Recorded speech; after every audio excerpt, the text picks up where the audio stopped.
दिल्ली की एक ठंडी सुबह कैमरों और पत्रकारों की भीड़ के बीच राहुल गांधी मंच पर आए। सबको इंतजार था कि वे आज क्या बड़ा खुलासा करने वाले हैं। हफ्तों से हाइड्रोजन बम जैसी धमाकेदार बातों के संकेत दिए जा रहे थे, लेकिन जब राहुल ने माइक थामा, उनकी आवाज में एक और ही लहजा था, तेज, तंज भरा और सीधे चुनाव आयोग पर निशाना साधता हुआ।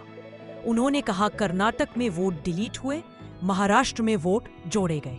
यह सब एक सेंट्रल सॉफ्टवेयर से हो रहा है और चुनाव आयुक्त इन लोगों को बचा रहे हैं जिन्होंने लोकतंत्र को तबाह कर दिया है।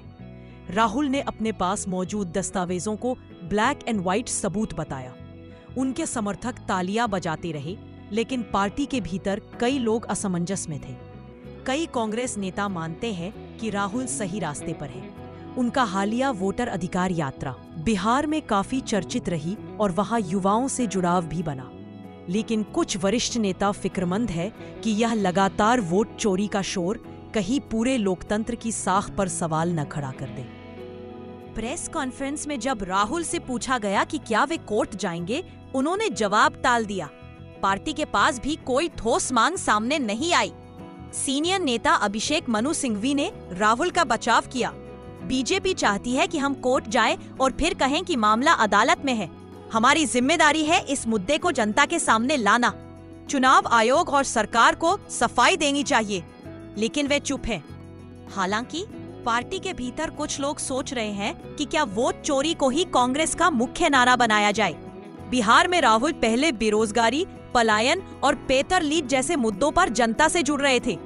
अब अचानक पूरा फोकस वोट चोरी पर है, लेकिन जमीनी प्रतिक्रिया कहती है कि यह मुद्दा शायद चुनाव तक लोगों के दिमाग में न रहे।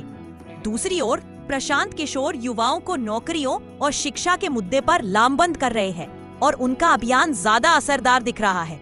एक पूर्व कांग्रेसी नेता ने सवाल उठाया, अगर कर्नाटक की एक विधानसभा सीट पर लाखों फर्जी वोट जोड़े गए थे, तो आपके बूथ एजेंट कहाँ थे?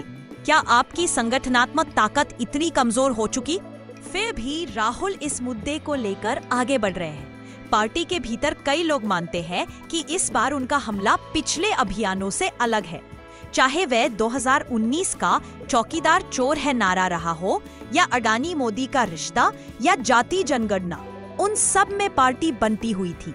लेकिन वोट चोरी पर ज्यादातर कांग्रेस जन उनके साथ खड़े हैं। कहानी का निष्कर्ष यही है कि राहुल गांधी ने वोट चोरी की लड़ाई छेड़ दी है। सवाल ये है कि क्या ये रणनीति जनता को जोड़ पाएगी या फिर ये आवाज शोर में गुम हो जाएगी। लोकतंत्र की साख दांव पर है और कांग्रेस की साख भी।